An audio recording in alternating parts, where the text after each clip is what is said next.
So, I want to talk to you guys a little bit about the IT band, right? I hear a lot of people talking about their IT bands are tight and stiff and painful and this and that. And you see a lot of people talking about rolling the IT band. And I think there's a lot of misconception out there about what it actually is and about how you can actually affect it. IT stands for iliotibial. So basically all it is, it's a thick, dense band of tissue that runs from our hip down to just below our knee. So from top of the ilium down to the tibia, iliotibial. Right, now IT band is not a muscle like some people seem to think or not realize. So it doesn't just magically get tight or stiff or painful for no reason. In the same note, you can't just roll it and expect it to loosen up just because it's not a muscle. It doesn't work that way. So this band is under direct influence about things going on up in our hip and our pelvis. So your TFL muscle and your glute muscle both insert into this IT band, which then runs down to the tibia below the knee. So if your TFL or glute, if for whatever reason is angry, they're going to get stiff, they're going to pull on the band, and turn that band's going to pull on its attachment below the knee. Boom, you have lateral knee pain and knee issues, right? Or pain all the way down the side of your thigh. So its main function is basically to give us stability down the outside of our femur, and specifically the outside of our knee, to help hold our patella in place so that it doesn't just fly out into the air when we're doing something. So a couple different reasons why TFL or glute could be angry. One, you might just overuse them or use them incorrectly with some kind of sporting activity. If you're sitting in some kind of odd way, they're going to get stiff or short or just overactive, and they can cause issues like that. In that case, you want to do some tissue work on there to get them to relax and settle down. Another scenario, if something's going on somewhere else that's causing them to be angry. So your pelvis might be rotated one way or shifted one way, which would cause these to be in an awkward position, which would cause them to be overactive. Or you might have a muscle somewhere else not doing its job, along with some improper movement patterns that might cause them to be angry as well. So first of all, you got to figure out what's going on. If you do determine you need to release these, what you would do is you take either a roller or a lacrosse ball. We'll show you the roller in this case. So TFL is the most common culprit that you'll need to take care of if that IT is pulling. So if you find the top of your iliac crest here, this nice hip bone, go right to the outside of it and down a little bit. Just going to sink in, kind of right on that front corner of your hip, and just nice little short strokes, up and down right on the corner. You'll know when you're on it. If you need to get more specific, you can take a lacrosse ball, get on it with that.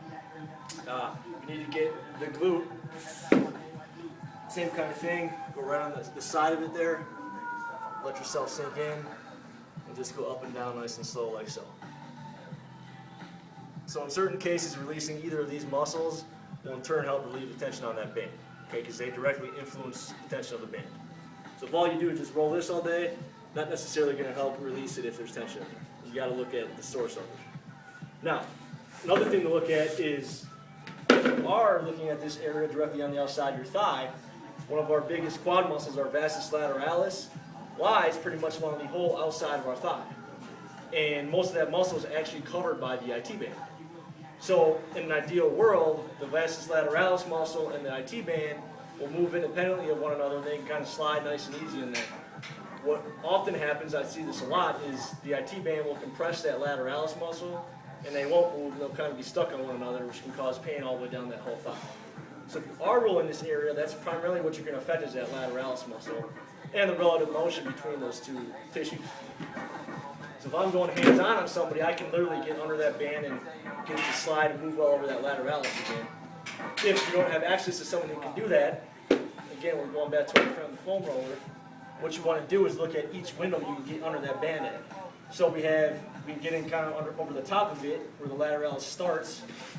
So for that, go on your side, go more towards the anterior or front part of your thigh, and nice and easy, go up and down there. You kind of work your way on that lateralis muscle going right into the band. Get to move, and then you'll go on the bottom part of it, some more towards the posterior thigh, and get the bottom section of that lateralis muscle. Those are kind of our two windows where we can really get into that tissue where it's not covered by the band completely. And by doing this, kind of just maneuvering each direction, you can usually make some leeway into getting that band loosened up, getting that lateralis muscle to settle down. So ultimately, if you do have IT band problems or issues with pain or stiffness on the outside of your thigh here, it's usually something going on up in the hips, so figure that out and release these muscles if they need to be released. There's a pelvic rotation, you got to fix that first. You can do this all day, it's not going to help. And if you do determine that this is something that needs to be done, that's a great way to actually get into a specific tissue on the outside of your thigh and actually make some leeway, rather than just rolling the side of your thigh blindly. So give that a shot, hopefully it helps out. If you have any questions, shoot me an email, I'll do my best to help you. Thanks.